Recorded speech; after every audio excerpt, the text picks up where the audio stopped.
Good morning. Today is February 26th, and this is a work session of the Government Operations and Health Facilities Subcommittee of the Health and Government Operations Committee.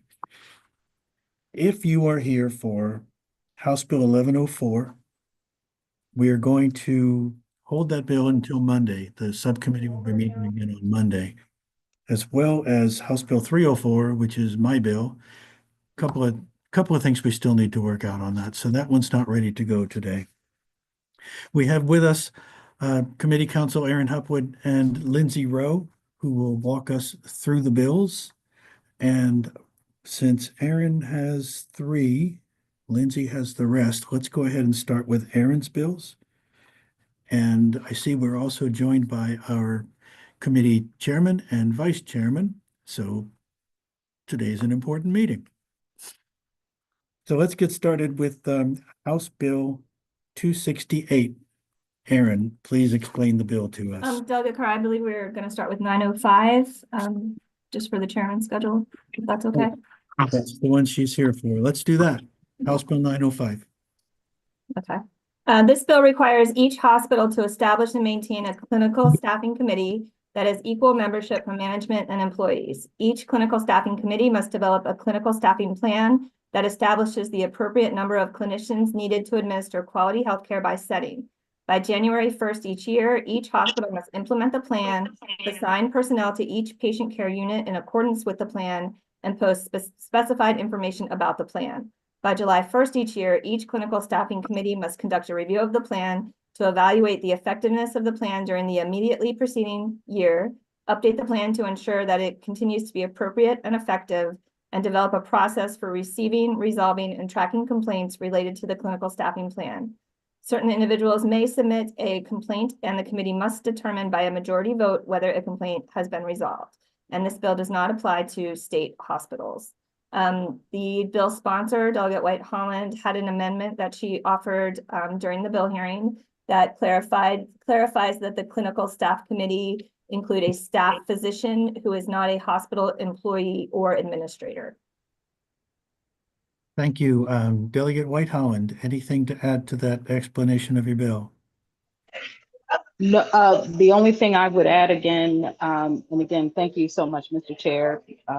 Appreciate the opportunity to share additional insights here. But just again, as a reminder, that as you heard in the hearing, that this is truly about an opportunity to use this as another tool, right? To equip those that care for our patients to have a voice at the table when it comes to staffing decisions, and building on top of some of the existing tools that hospitals may already use. And so, again, this was a bill that our committee voted favorably for. And so just would ask for your support again. But thank you, Aaron, for that description. And Mr. Chair, I'll pass it back to you. Thank you, Delegate White Holland. Madam Chairman, you're here for this bill. Would you care to add anything to the discussion? Thank you, Mr. Chair. I appreciate it. As you know, I don't go to these meetings. I think this is the only subcommittee meeting that I have attended. This is an important bill, and it's one that we actually pass and out of this body as well. So I am hoping that the hospitals come on board, and most importantly, that it passes across the street. It is a priority as well. And thank you for the consideration. I appreciate you. You're welcome, and thanks for joining us. Delegate Kaiser. Thank you, Mr. Chairman. I voted for this bill last year, and I'm sure I'll be voting in favor of it this year. But I did want to ask a question of the bill sponsor. I just wanted something clarified. At the hearing last week, the opponents to the legislation talked about current models that are already in place at different hospitals and what they're already doing. And they were suggesting that this bill was either unnecessary or duplicative. And I just wanted to hear Delegate White Holland's response to that. Thank you, Mr. Chairman. You're welcome. Delegate White Holland. Yes, thank you, Mr. Chair, and thank you, Delegate, for the questions. You know, I would say that while I appreciate and applaud that there are a variety of different ways that hospitals may have shared governance models and the like that may be implemented. This bill will ensure that there is across the board, because not every hospital may have that in place. And so that's what I think the distinction is to ensure that at the very least that these hospital safe staffing committees as well as plans can be developed using this mechanism. It doesn't exclude their ability to implement or label some of the other tools and mechanisms that they have in place. But at the very least, to ensure that this is a model and a mechanism and a vehicle that is used to ensure that the direct care workforce and staff have a seat at the table in making and informing and reviewing and revising these plans on a regular basis. Thank you, Delegate Whiteholland. Delegate Chisholm. Thank you, Mr. Chair. And I'm assuming we're going to have the Maryland Hospital Association speak, but in their testimony and their thought process was the same. That was just reiterated. I agree with the chair that this is an important bill, but I actually think it's an important issue. And my question is, does this bill really address that issue, and is it a solution? And unfortunately, I don't think it is. I think, the hospitals, and obviously I still talk to Brett McCone over at BWMC and what they're doing, because we all agree that the hospital wait times and what's going on in emergency rooms and staffing is a problem. I think this just creates more bureaucracy and creates an even bigger problem. I know everybody on this committee and in the full committee really want to address this and fix this problem. I think this is one of those situations where we want to fix something so bad that we make it worse. And that's just my honest opinion of it. I love the spirit of the bill. I just don't think this is a solution that's really going to work out. And once again, we're going to be back here years from now trying to figure out what went wrong. And, that's just my honest opinion of it. I know we'll hear from the Hospital Association, but I appreciate you hearing me out, Mr. Chair. Thank you, Delegate Chisholm. I see that Andrew Nicholas is here from the Maryland Hospital Association. Delegate Johnson, if you can hold off just a minute, we'll let Vice President Nicholas respond. Thank you, Mr. Chairman, and members of the committee. Certainly appreciate that this is a very important issue. Nothing is more important to hospitals than our staff and safe staffing. And Madam Chair, I hear you. I certainly appreciate your comments as well. We are always willing to come to the table and talk about and discuss any issue. We're working together on many things. I think, over the years, we've seen evidence of the hospital industry really coming forward and showing a lot of kind of progressive movement on a lot of issues. You'll hear about some of them when it comes to financial assistance and debt collection a little later in this meeting, actually. However, when it comes to this bill and clinical staffing committees, how we staff our clinical units is, that's what hospitals do. That is a third rail issue for hospitals, and so we do remain opposed to the bill. We are very supportive of shared governance models and shared governance implementation in our hospitals. We fully support engaging our frontline staff on staffing decisions and other policy decisions that impact staff. But we are concerned that the way this framework is set up in the bill is simply not practical for how clinical units are staffed, given that these staffing arrangements are reviewed and changed multiple times throughout a day. And that's why that unit level kind of functionality is so important, because that's how these decisions get assessed and get made, and also with that clinical unit level expertise. Also, just really think that a lot of the situation that we're experiencing, again, acknowledging that it's tough. This is a tough time right now for hospitals and for many other industries, given the workforce shortage. We have not hidden the ball. We have not said, oh, everything's good. Everything's fine.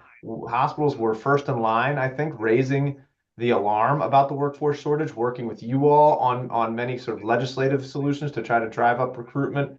partnering with community colleges, increasing apprenticeships, setting up nursing assistant programs, right, run by our hospitals to get people into the field that way. So we're certainly leaning in, but it is a workforce, crisis as far as retention, and we're seeing really this generational moment. I'll mention again where it's sort of a triple whammy on hospitals, where you've got the baby boomer generation retiring, and then for hospitals, we're seeing them again, but as patients, right? So that large generation coming back in, demanding more services, and a younger generation not choosing, this career path or many career paths, as I've seen with fire, police, EMS, all having these same struggles. So it is a challenging time for critical services, which again, I think then necessitates that flexibility when it comes to clinical staffing.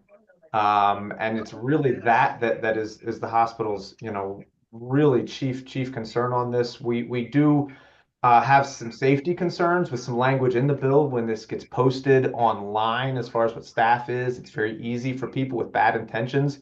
We've seen what, recent events, in Philadelphia and then other places where, it's a crazy world out there. And we've been talking about workplace violence issues in hospitals loud and clear. We know this committee is very supportive of, hospital workers, and so we appreciate that. But if people have ill intent and can easily identify, oh, there's a unit with lower staff count, could create safety risks. And then we also remain kind of confused by the exclusion from the state, given some of the briefings that have been held earlier this session and reports that have been out there as far as things going on in state hospitals. That just is sort of unclear to us. And so for a variety of reasons, this is just one of those issues that we're not able to find a middle ground on, and do remain very much opposed. Thank you. Vice Chair Cullison, I know that you've been in discussions with the hospitals. Let me turn it over to you. I have, and thank you, Mr. Chair, and thank you, Delegate Johnson, for your deferral for a moment. I really appreciate Mr. Nicholas's comments and understand the anxiety around staffing issues in hospitals. But I also heard him say that they want frontline staff input. And this is the way that you get it on a regular basis, by having an organized entity that is reflecting on the staffing issues in a systematic way. And I think, and I appreciate the fact that staffing has to be fluid, cannot be rigid. I honestly don't think there's anything in this bill that says it should be rigid. And I believe at the hearing, we raised we asked the question, if there was a formula, if frontline providers and practitioners were able to discuss a potential formula or strategy by which you adjusted, by which that fluidity occurs, this group could be instrumental in helping to design that, so that there's some predictability among staffing. There's some, stability among staffing. So I honestly believe that this is an opportunity to use the expertise and knowledge of frontline providers to make recommendations, to provide input.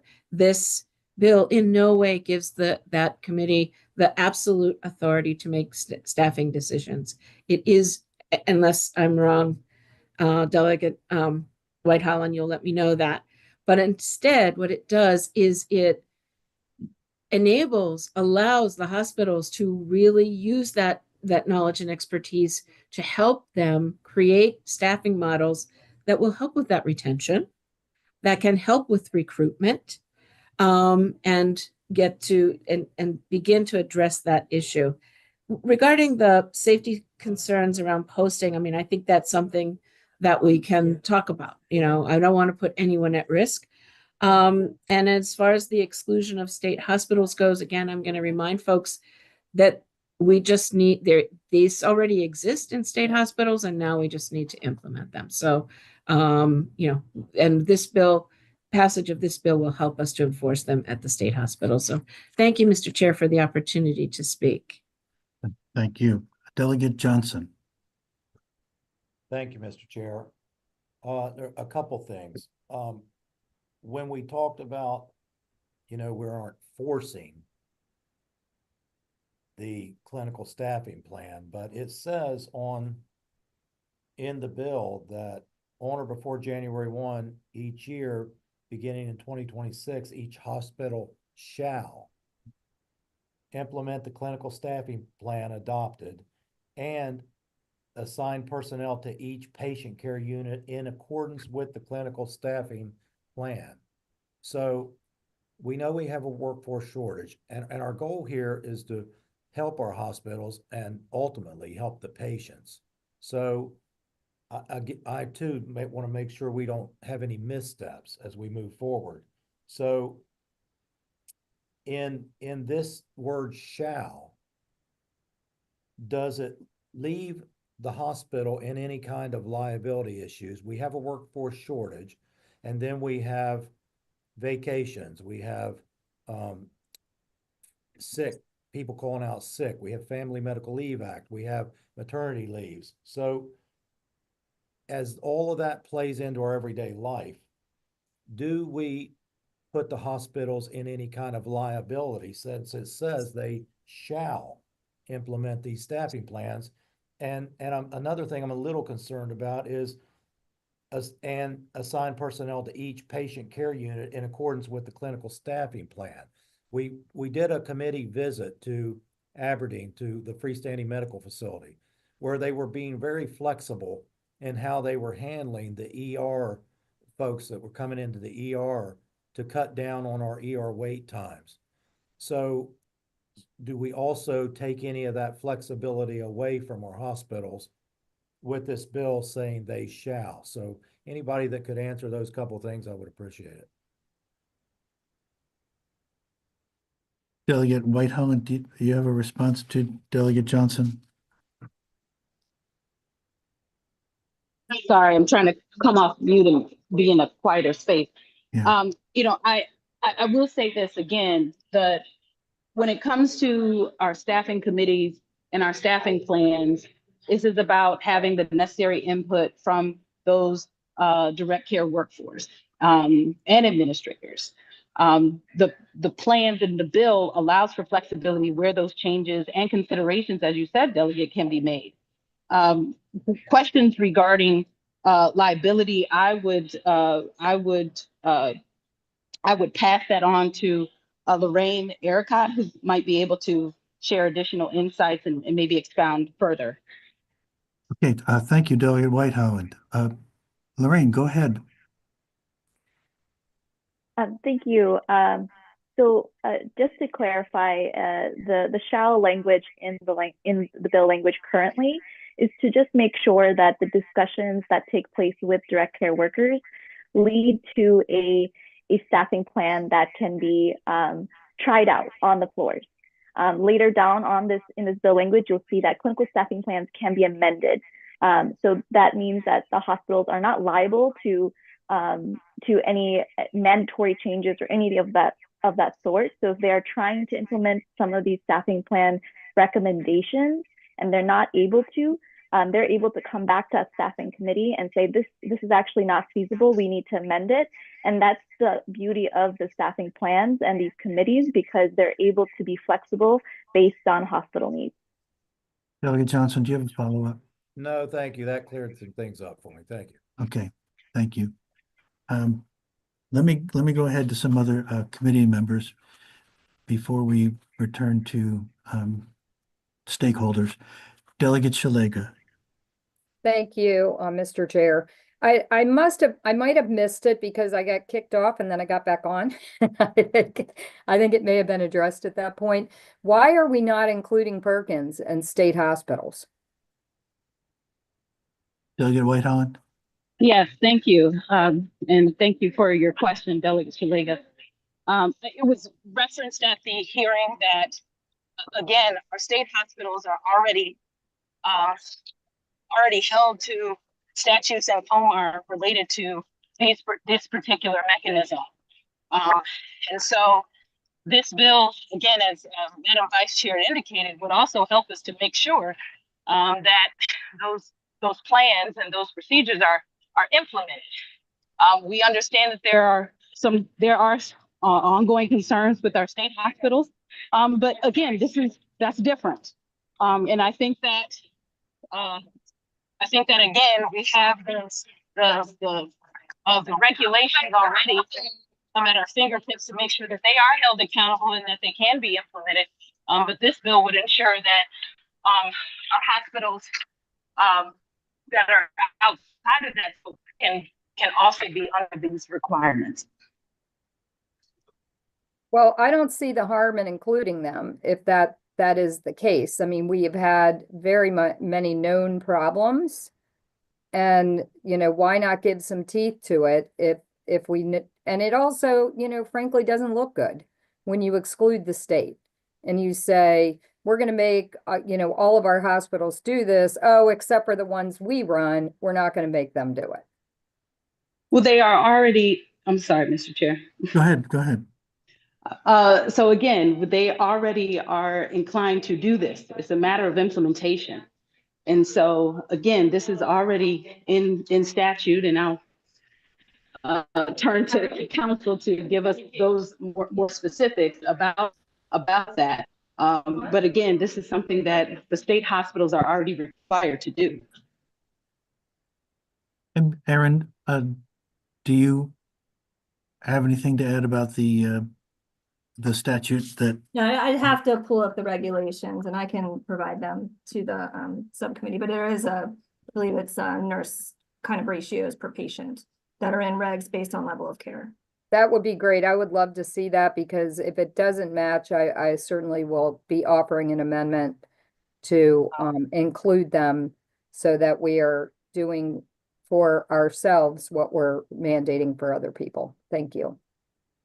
Delegate Collison, I saw your hand go up briefly. Did you want to add something? I guess I was going to ask the sponsor of the bill, since we know that it's already being required in the state hospitals, would there be any harm in including them now in this bill and just adding them in? Would you be, and I'm sorry to throw this at you in the middle of nowhere, but I'm trying to think of a way that we can, you know, get over some of the barriers that are being addressed here. Yeah, I think all in all, because that would require conversations with the Maryland Department of Health, I can't give a confident answer at that, but I think that we can certainly go back to MDH to see if there is any sense that they have and where they would stand in that. But, you know, we can certainly explore that conversation further.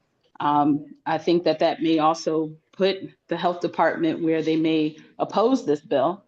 But again, that's a conversation in which that we can circle back with them on to see if that is something that we would move forward or be interested in moving forward. If that makes sense. So I appreciate that response. I guess I am not interested in holding up the works. If we can move the bill today, that we can, I am content with that. I was just trying to, I thought it would be simpler than that, Delegate. So thank you for reminding me that it's not simple.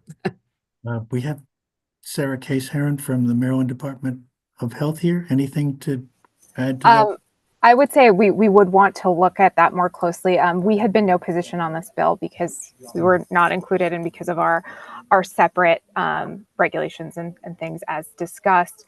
I do think that we might have concerns about being added back in just because of some of our federal regulations and things like that. So I would ask that we have the opportunity to get back. Okay, so not as simple as it appears on the surface. Never as simple as it appears on the surface. And that's why I wanted to show my face to let you guys know that I'm here and I'm listening actively, obviously, on this. Thank you. Delegate Taveras. I apologize for arriving late because I had some technical difficulties signing on, but I think this is an important bill.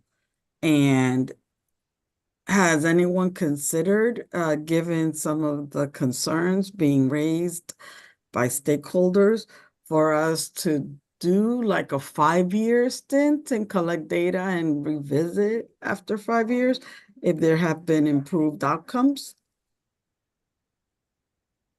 Do you have anyone you're directing that question to, Delegate?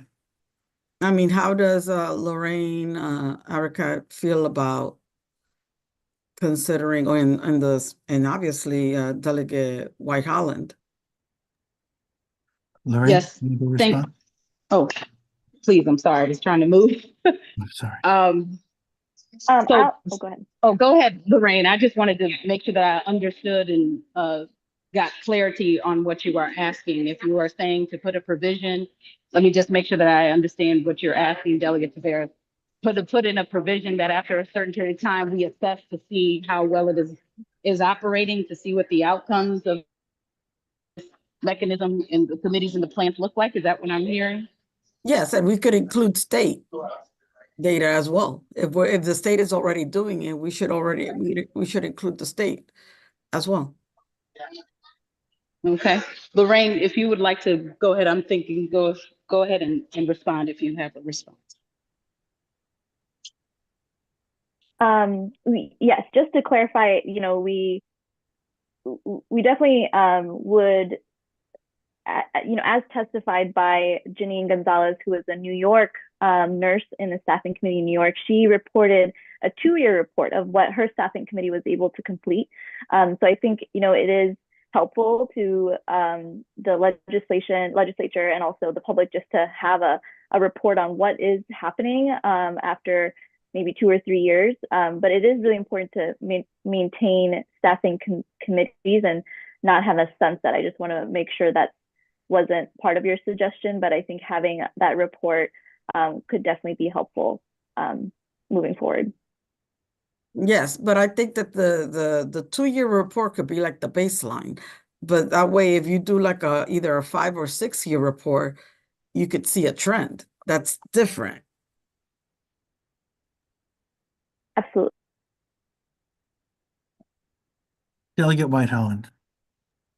Thank you, Mr. Chair. So I guess based on the conversation, and again, I would agree, what gets measured gets counted, and it also helps us to make sure that we're informing our processes moving forward. And so certainly, I think if there is would accept an amendment to include that, just as long as we are not, positioning this approach to end at a particular time, but as long as we can collect the data and have some baseline data to see how things are going, just as we are assessing some of the other mechanisms and tools that we're using when it comes to and seeing the outcomes related to some of our in addressing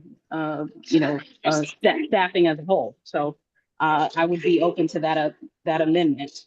In the spirit of the amendment of what we're talking about here. Okay, thank you, Delegate White Holland. Delegate Hill. Thank you. So as a subcommittee member, I'm going to move or second Delegate Tavares's motion, if that was a motion, that we add language requiring every 2 years for 10 years a report from all the hospitals on how they're meeting or how they're meeting the what their staffing areas look like on all of the key things, not just nursing, but in all the key areas.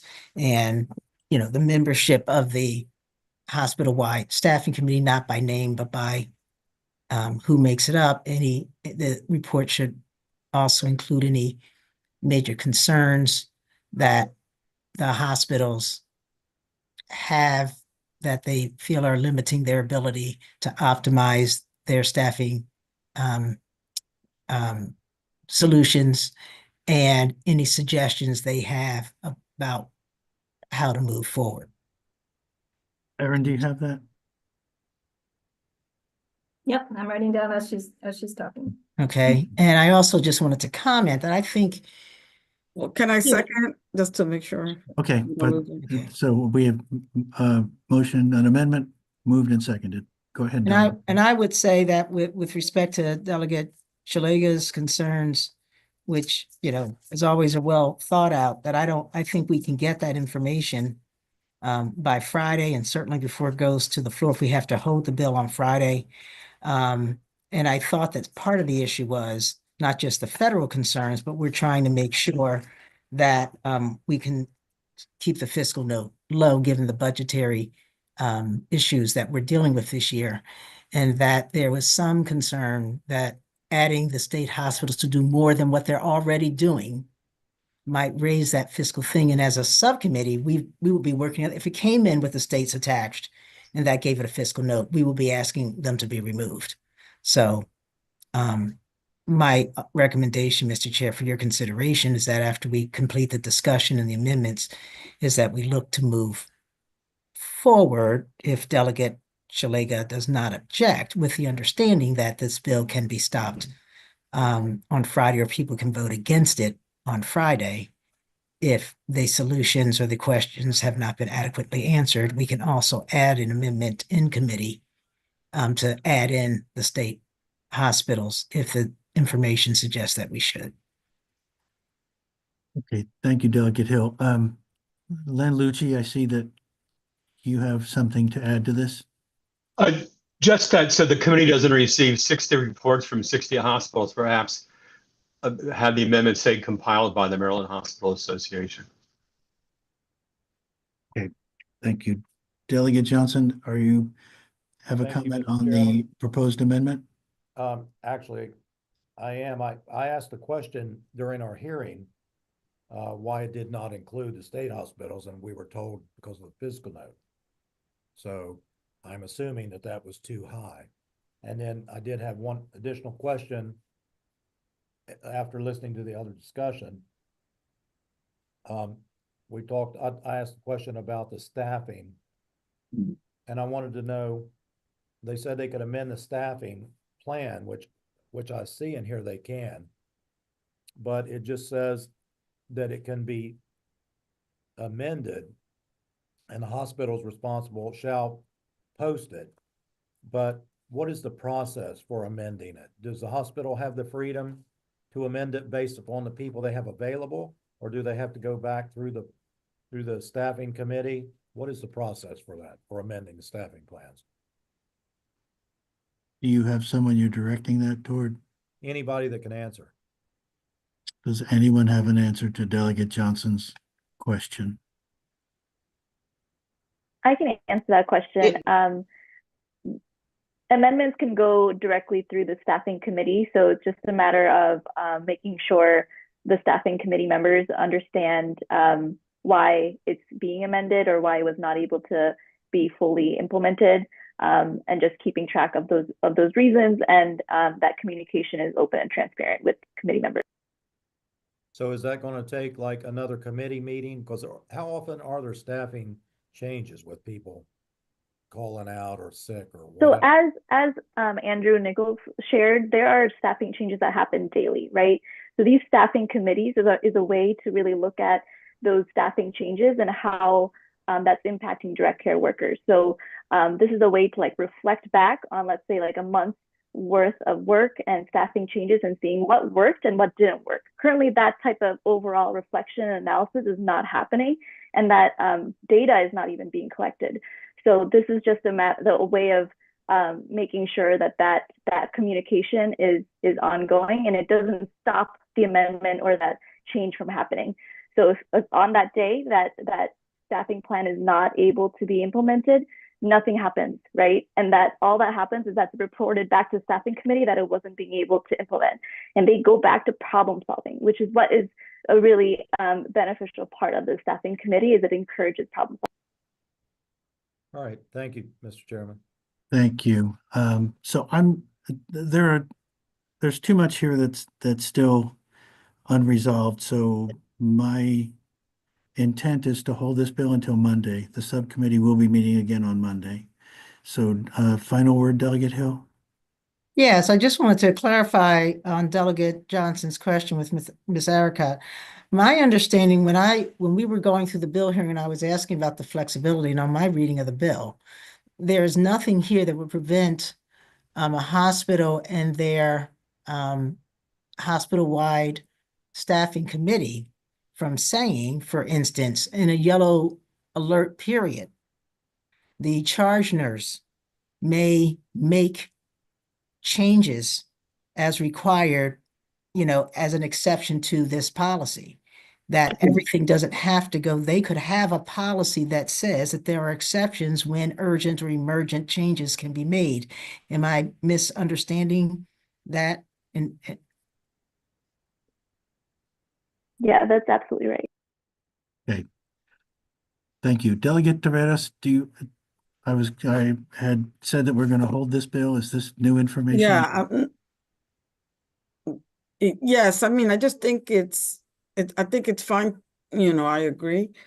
But just a quick question, are we looking also, I just want to make sure that we're also going to be looking at patterns of how much of employee retention and turnover and those kinds of things, not just how we're handling the hospital on a per day or per week basis. But that's it. I don't know, we do have an amendment moved and seconded. I don't know. I'm not going to act on the amendment today. Okay. Get till All Monday. right. Thank you. Okay. Thanks everyone who is here for House Bill 905, and we'll continue this discussion over the next few days, and we'll come back to subcommittee with this on Monday. Thank you, Mr. Chair.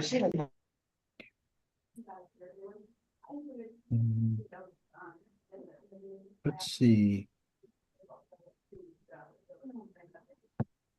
Now we'll move on to 268. Okay, House Bill 268 alters hospital financial assistance and collection of debt policies, including requiring a hospital to reduce a patient's out-of-pocket expenses for medically necessary care by a specified percentage based on the patient's family income. The bill prohibits a hospital from filing a civil suit to collect debt against a patient under specified circumstances and increases the number of days from 180 to 240 before interest payments on medical debt may be assessed or a hospital is authorized to take civil action to collect debt. The bill alters notice requirements for hospital financial assistance policies and alters the monthly payment amount for an income-based payment plan for medical debt. Delegate Charkoudian is the bill sponsor. At the bill hearing, she offered 2 amendments. One amendment provided that the hospital policy on debt collection would not include the hospital's ability to collect a professional fee. And the other amendment would remove from the 12-year statute of limitations a contract, including a contract under seal or a promissory note or other instrument under seal that is related to an obligation of a consumer to pay consumer debt that arises from hospital services and is between a consumer and a hospital. Those are the 2 amendments that were offered by the bill sponsor at the bill hearing. Since the bill hearing, Delegate Charkoudian is offering another amendment based on conversations she had with the Maryland Hospital Association. If you recall at the bill hearing, one of the hospital association's issues with the bill was signing the financial assistance policy. So this amendment would alter that requirement to require the hospital to obtain documentation ensuring that the patient or their authorized representative acknowledges the patient's receipt of the notice of the hospital financial assistance policy. And then it clarifies also that if the patient chooses not to apply for financial assistance, their documented acknowledgement shall indicate that the patient is not applying on the day of the signing, but may apply within 240 days immediately following the patient's receipt of the initial hospital bill. So those are the 3 amendments to the bill that are before you today, all sponsored by the bill sponsor. Thank you, Aaron. Delegate Charkoudian, welcome. Thank you. Thanks for inviting me. Do you want to update us on your negotiations with MHA? Yeah, I think I see Andrew's here. I think they're good with it now. He can nod, maybe put a thumbs up. He's nodding and thumbs upping. Delegate Carlson, Vice Chair Carlson was also very involved in it. I'll just say that Yeah, so I think everyone's good with it. HSCRC, I want to thank Megan for a ton of work on it over the last 7 months plus continuing through sessions. So I think it's a pretty tight bill. I mean, unless you want me to review what the bill does overall, which I'm happy to do, but I think that we've got sort of all the stakeholders and experts and folks who have to implement the bill, HSCRC kind of on board with it. Okay, we'll just see if the subcommittee has any questions. Delegate, Vice Chair Cullison. You're on mute. Thank you, Mr. Chair. And I want to thank the sponsor. I want to thank MHA for working diligently on this. This is major policy shifting with respect to letting people know about the financial assistance and then how it's handling it. I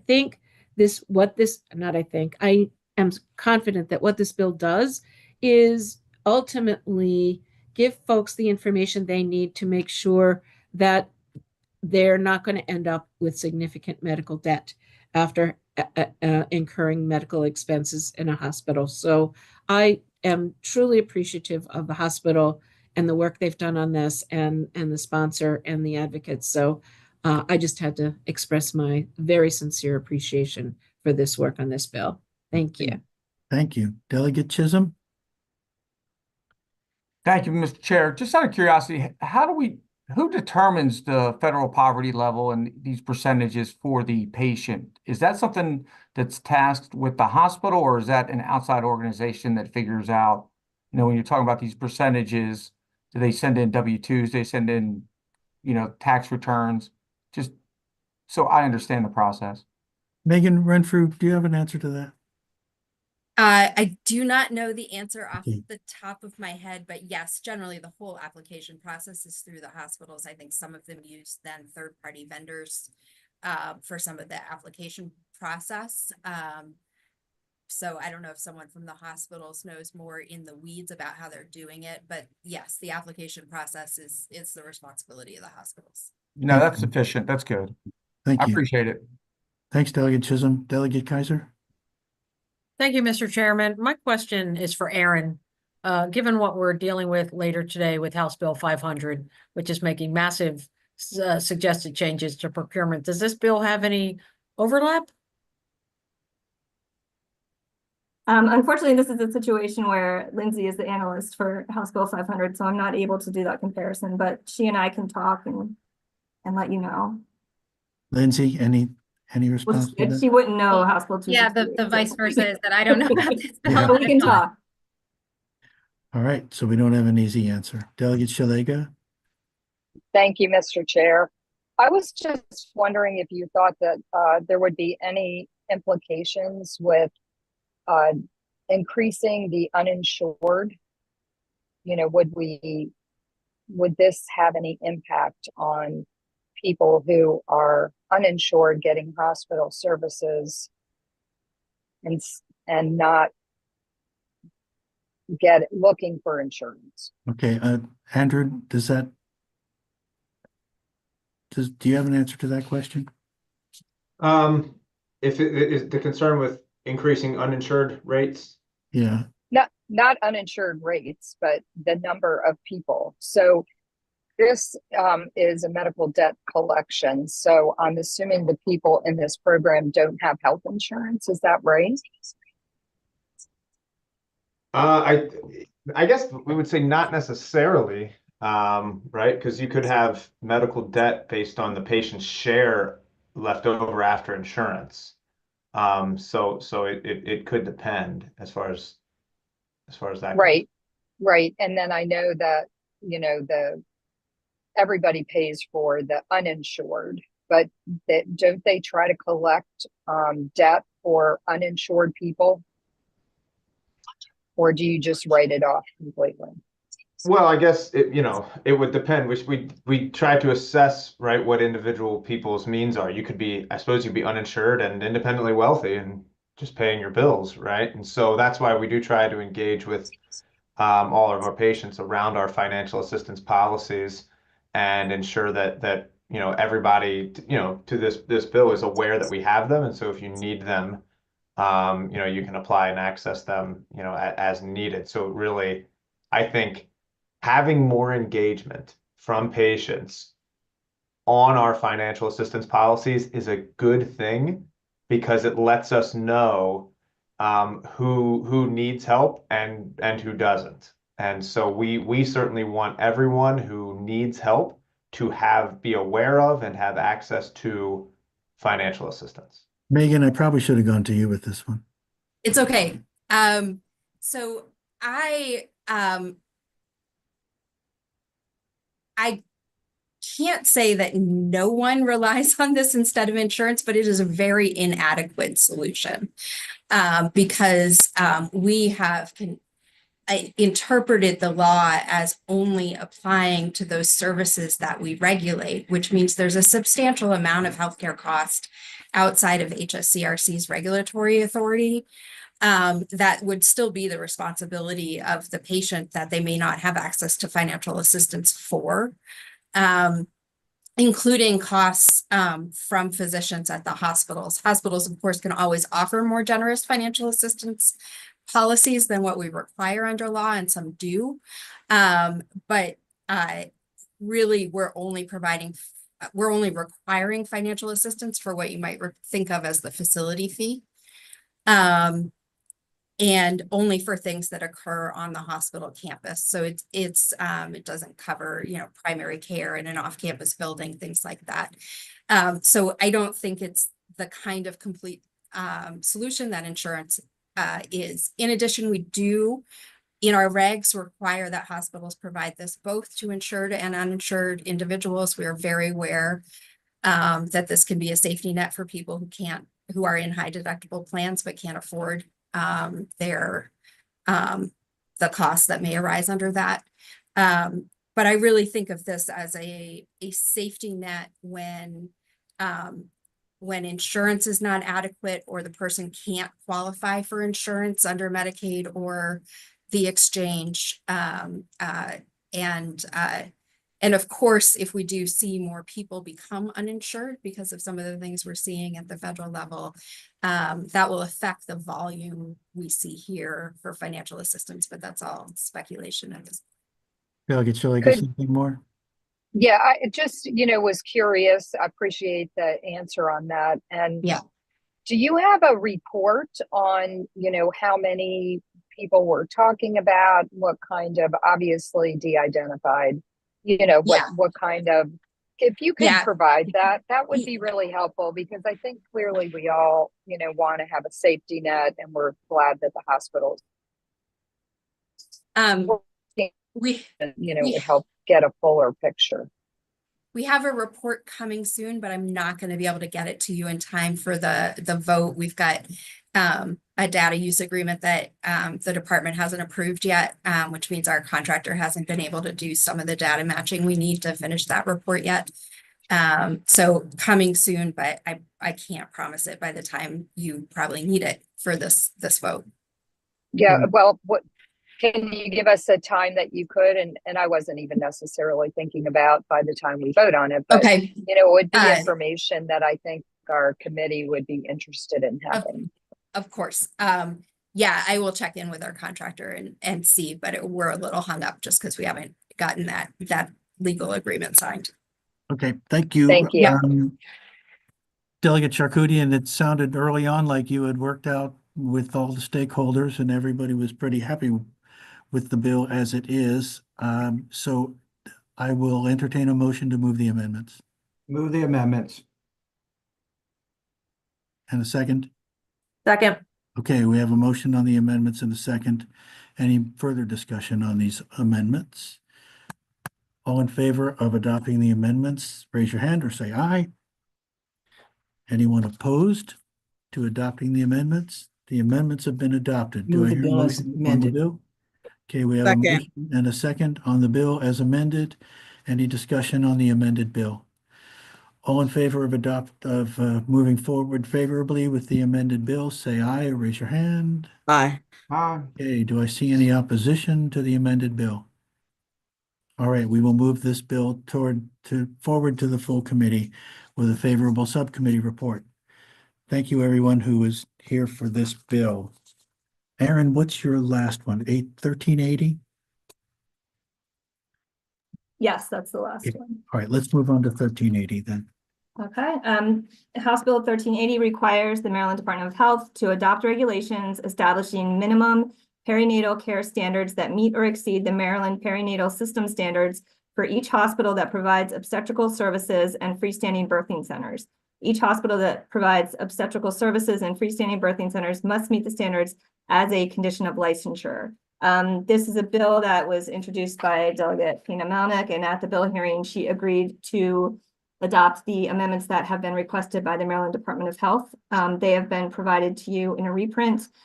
These amendments would require the department that the regulations that are adopted by the department be established in coordination with MIMS. And they also provide that the adoption of the regulations would be before October 1st, 2026. So an extension on the deadline for the regulations. Thank you. Anyone want to move these amendments? Move the amendments. Second. Okay, motion and a second. Is there any discussion on these amendments? All in favor of adopting the amendments, please say aye or Aye. raise your hand. Any opposition to adopting the amendments? The amendments are adopted. Do I hear a motion on the bill as Move the bill as amended? amended. Second. All right, now I have a second. Discussion on the amended bill. Delegate Chisholm. Thank you, Mr. Chair.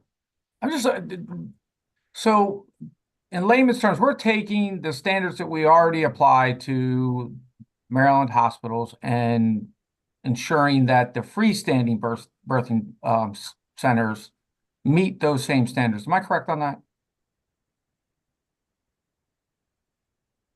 Aaron, maybe?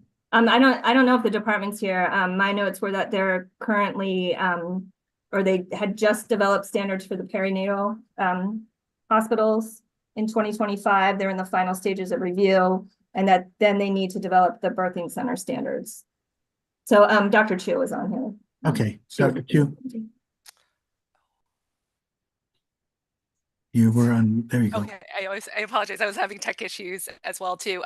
That is correct. The standards for the birthing centers have not yet been developed, so they will need to be developed. And then the existing perinatal system standards for the birthing hospitals, they've been updated and are in the final stages of review.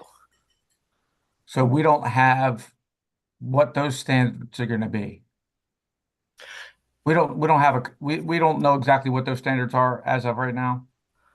For the birthing centers, so there are regulations that were they're being updated for the birthing centers. There's also national standards that are available nationally as well too, but we would want to have and meet with different stakeholders to develop and confirm those standards for birthing centers. The only reason I'm asking, obviously, there's a letter of opposition in the file from the Maryland Right to Life, which I can't make the connection. So I was hoping maybe something in the standards would tell me why they're in opposition. But without seeing those standards, I'm not sure. I feel like we're voting on something without really knowing what we're voting on. So I'm not sure. I know we're trying to ensure that there are standards, but we don't know what the standards are. And so with my questions, I don't think any of that became more clear. So Delegate Chisholm, there are currently no birthing centers operating in Maryland.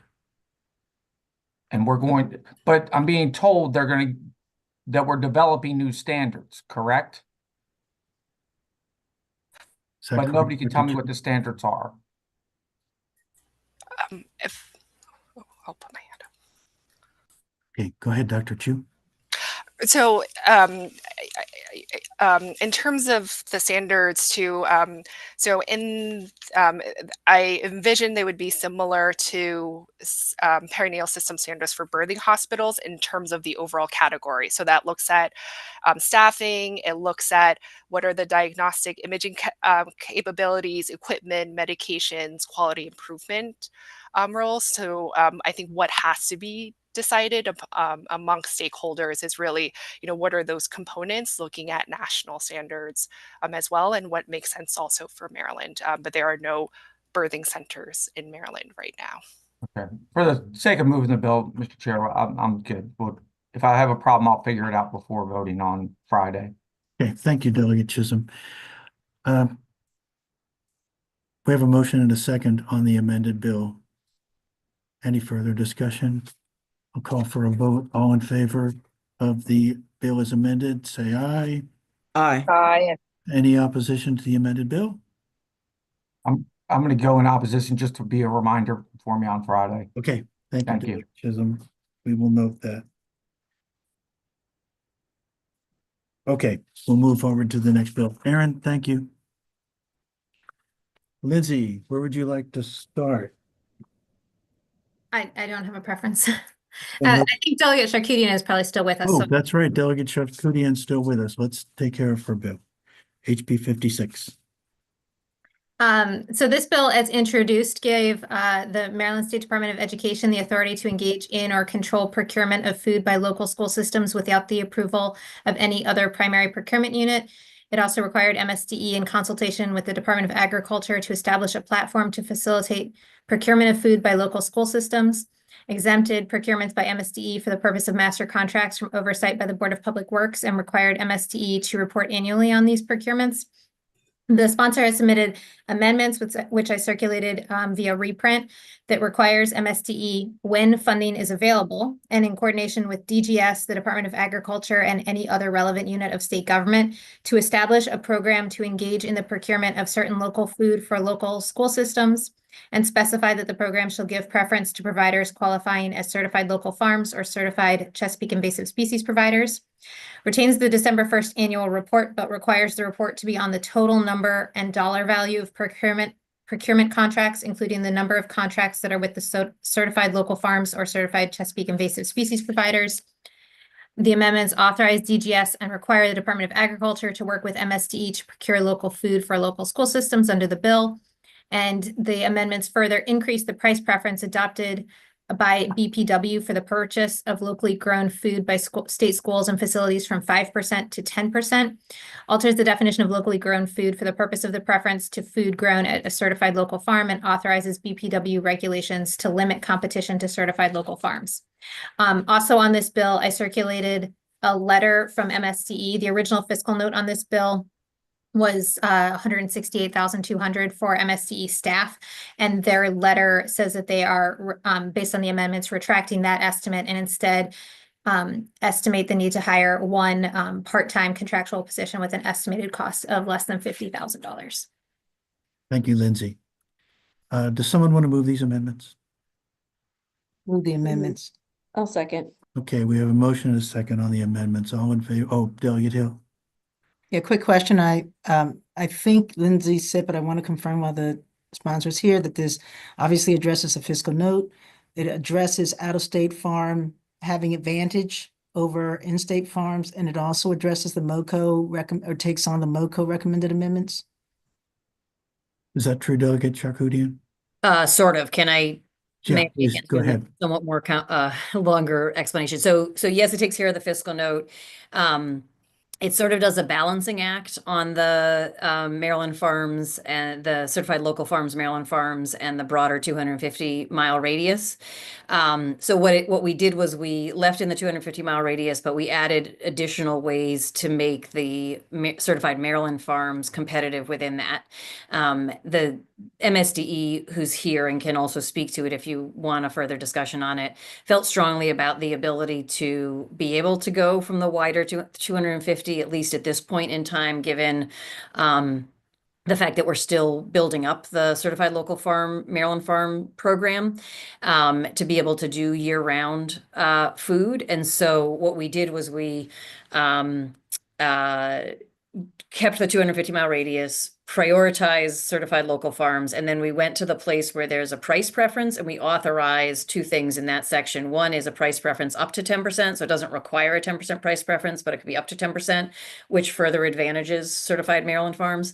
And then we also authorized that they could do a procurement only for certified Maryland farms. So it wasn't quite as simple as restricting it to that, but we went around and kind of found a way to make sure we were prioritizing those, giving them a fair role in the competition while not. Thank you. So we'll have enough food. Mhm. Right. Yes, exactly. Thank you. Thank you. Delegate Shaleka.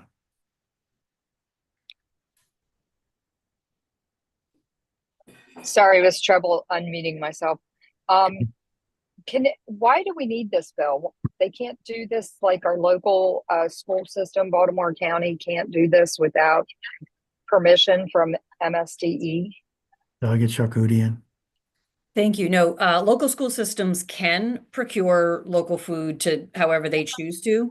What this bill sets up is the partnership and the process between MSDE and DGS and the procurement price preferences that I described so that MSDE can do statewide contracts that local school systems can purchase off of.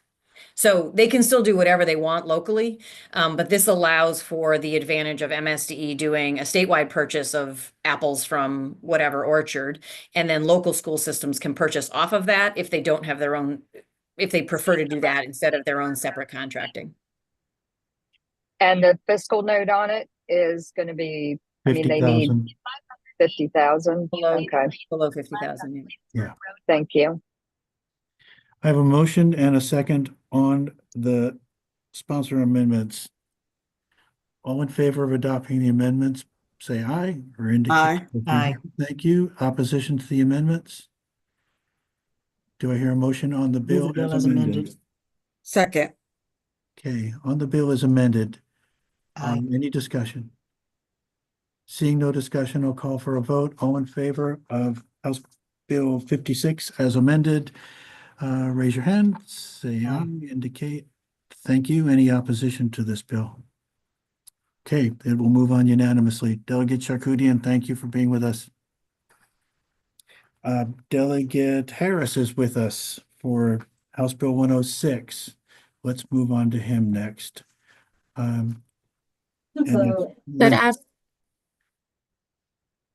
Lindsay? This bill expands the definition of first responder used within the public safety article in reference to the state's 911 emergency telephone system to include an emergency response technician employed by the Maryland Department of Transportation, a facility maintenance technician employed by MDOT, and a vehicle services and recovery technician employed by MDOT.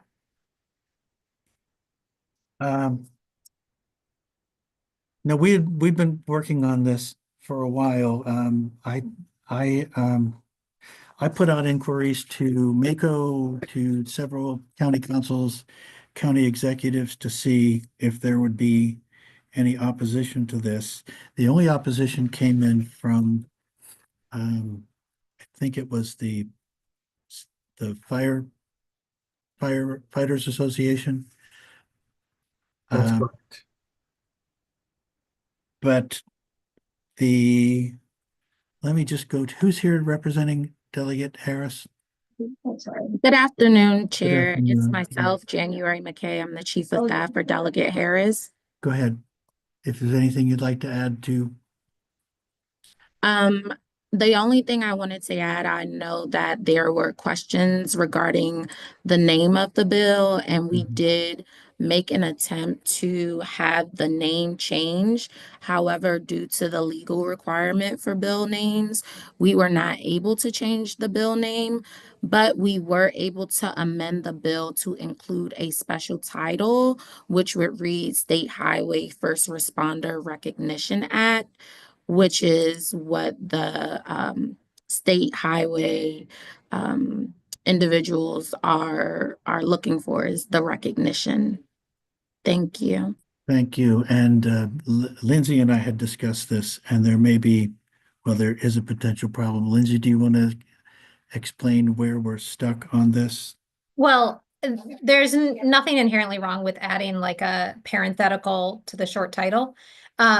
One of the things we discussed was moving this out of the public safety article from where it is and creating a new definition of like a state highway first responder. The issue with that generally is we don't define terms in statute that are not used in statute, right? We define terms if we're going to use them somewhere. So the definition of first responder is used in a few places. And so including these folks in that definition potentially makes sense because they can get a discounted parks pass then, and there's like a few other provisions in law. There's a second degree assault under the criminal law article against someone who's a first responder providing rescue services, things like that.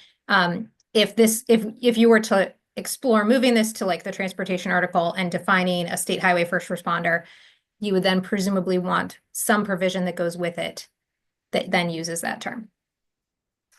But you can always add a parenthetical to the short title. There's no particular problem with that.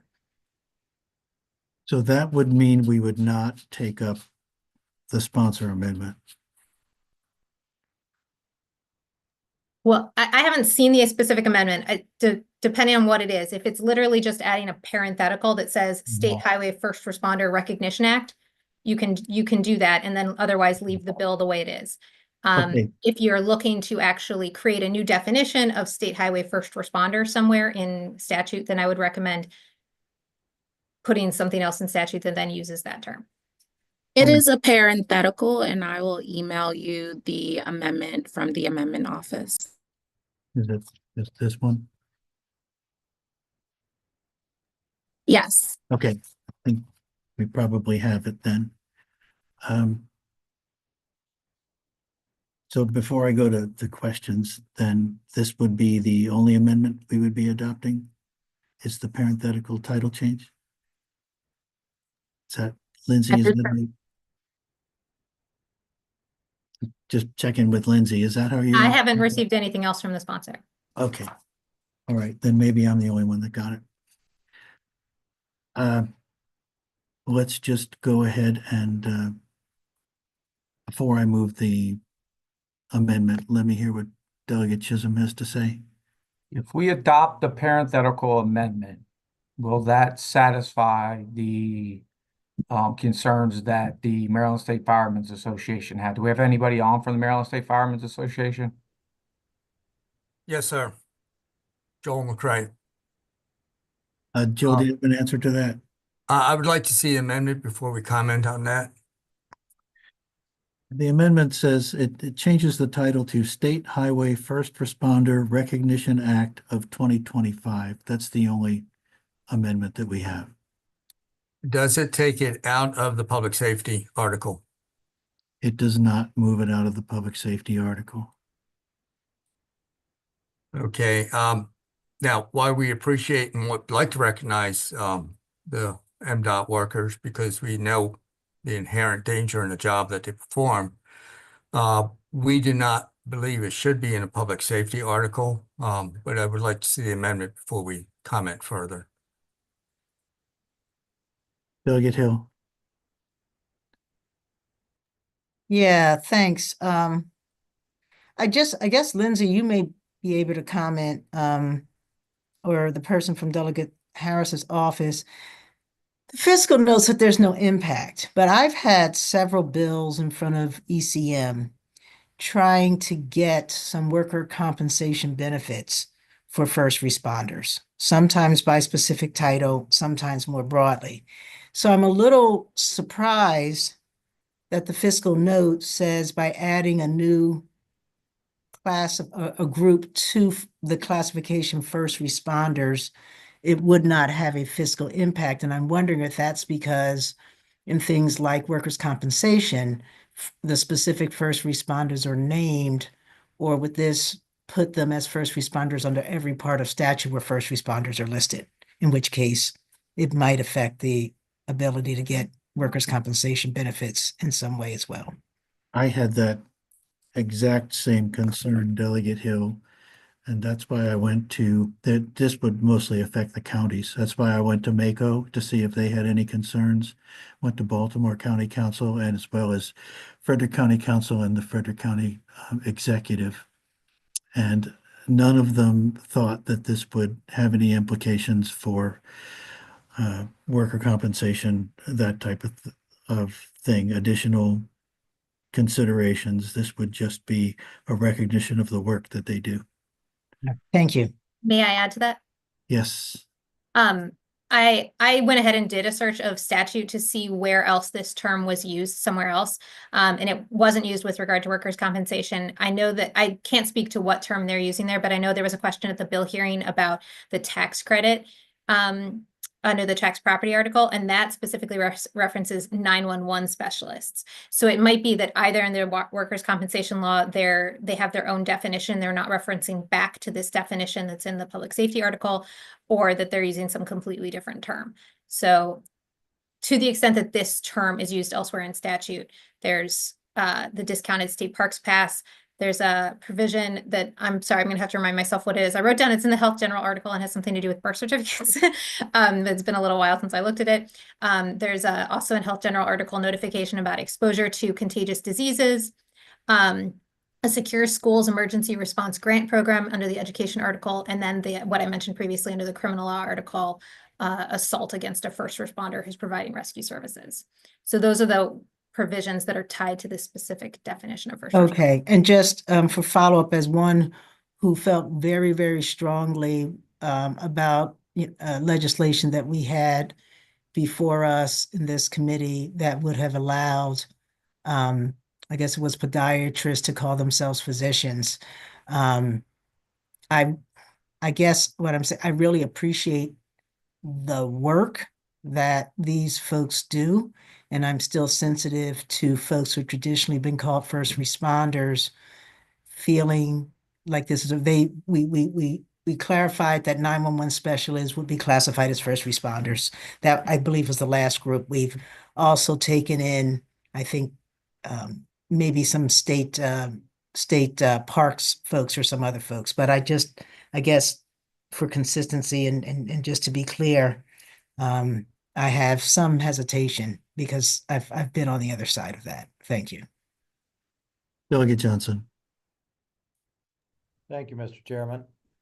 We heard testimony on why the emergency response technicians, like the snow plows and stuff that have to get there first in a lot of events to make sure the fire department and ambulance can get to the scene of an issue. So I get that. A vehicle services and recovery technician, and okay, I get that. If there's an accident, they have to do their work, so they have to be there on the scene right away. But I am a little confused about a facility maintenance technician. I'm not sure that a facility maintenance technician that would be at the shop would fall under the first responder. So if somebody could maybe comment on that for us. Well, Cindy Smalls is here and she can probably answer that, but we had the same question, and it turns out that facilities maintenance specialist is kind of a carryover term that doesn't really describe the job that they're doing now, that they are people who arrive at the scene. But I'll let Cindy Smalls. Would a janitorial service, would they be facility maintenance? And Cindy, do you want to answer that? Yes, thank you, Delegate Kerr and Delegate Johnson for the question.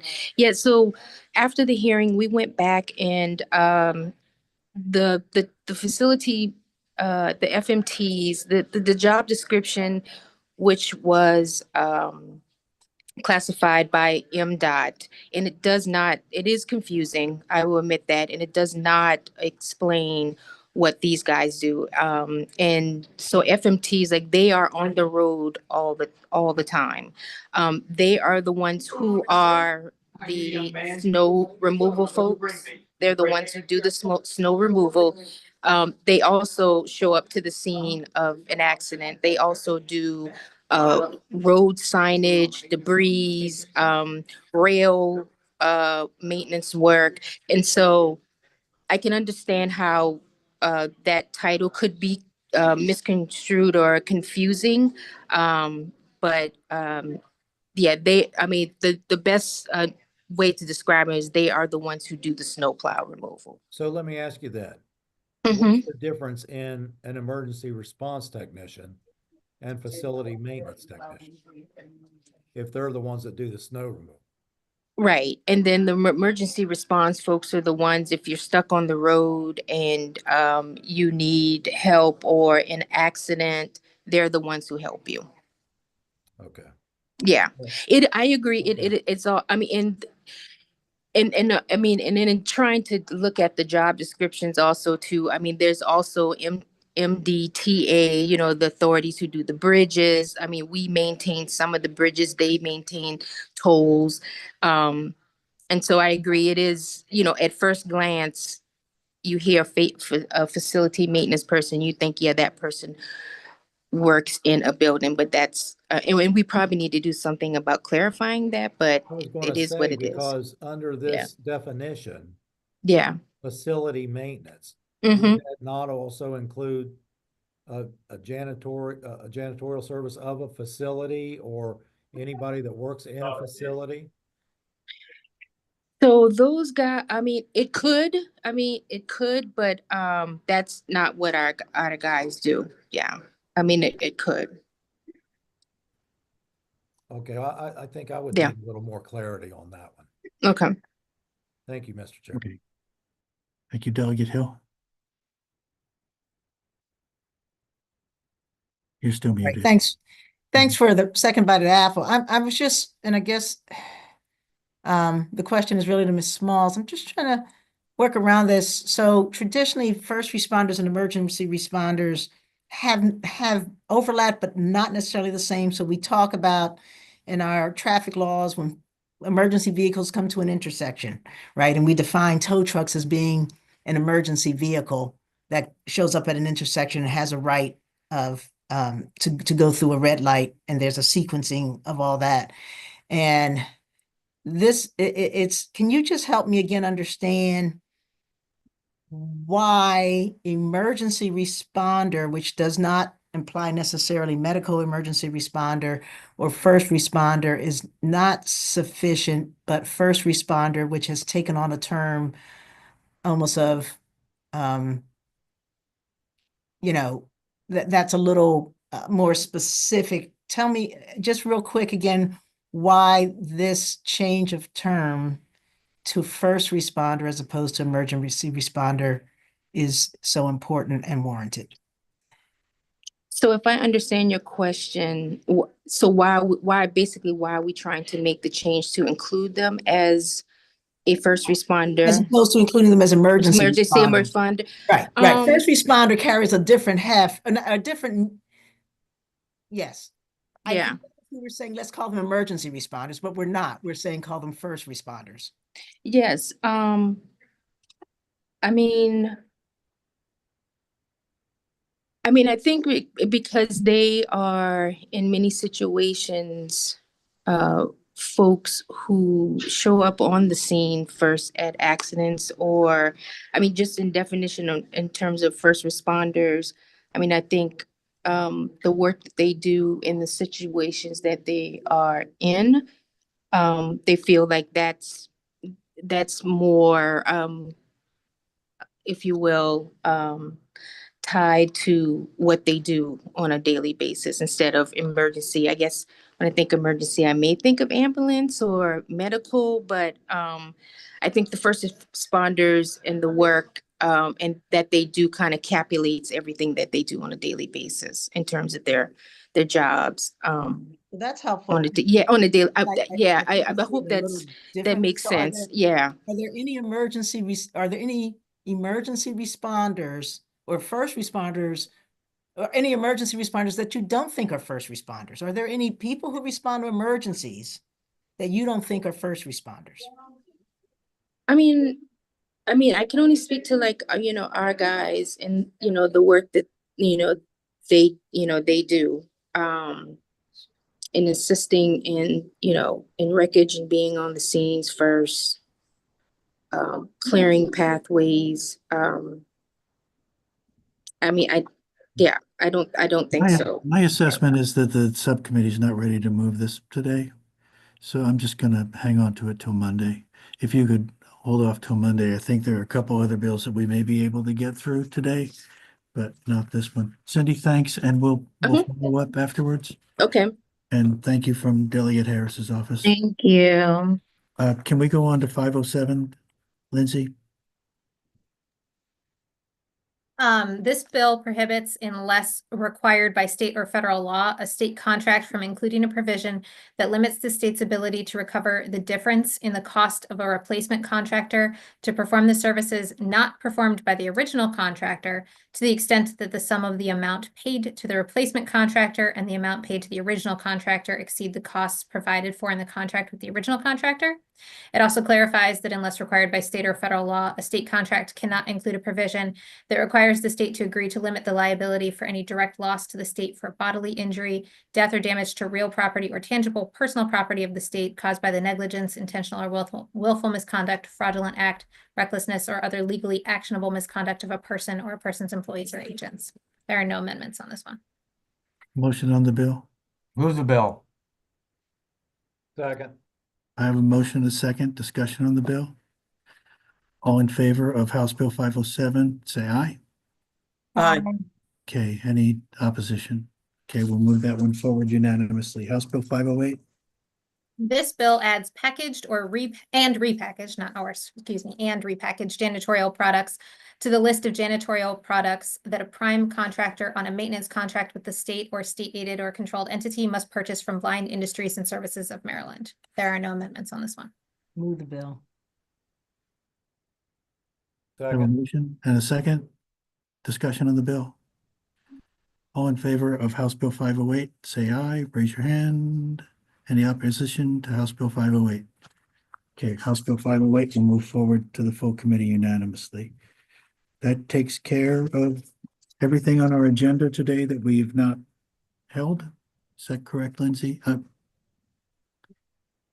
Yes, and just a quick reminder, we are supposed to be meeting later today Yeah, 4 o'clock, we're going to meet on House Bill 500 or after bill hearings. after bill hearing. Not at 4 o'clock. It's only- Just, I'm it's only sorry, 51 pages in case you want to really quick read it. Mr. Yeah. Chair, Already have. Okay. Delegate Mr. Ramirez? Chair, Yes, just making sure we've held HB 106, 905, and 1104, or did we move forward on 1104? no, we've held 304, 106, and 1104. And 905, right? Safe staffing? Yes. LA 905, yeah. And Okay, so 905, yeah. 905. I don't have a 304. Oh, I think it was edited off. I have an older agenda here. Yeah, we sent around an updated agenda that removed House Bill 304 from the list for today. But a prior version of the agenda that went out had that bill on the list. Okay, so 106, 905, and 1104. Yes. Okay, All thank right, you. then I will see everybody in the committee room in 15 minutes and see you back here after bill hearings. Okay, And we are adjourned. thank you.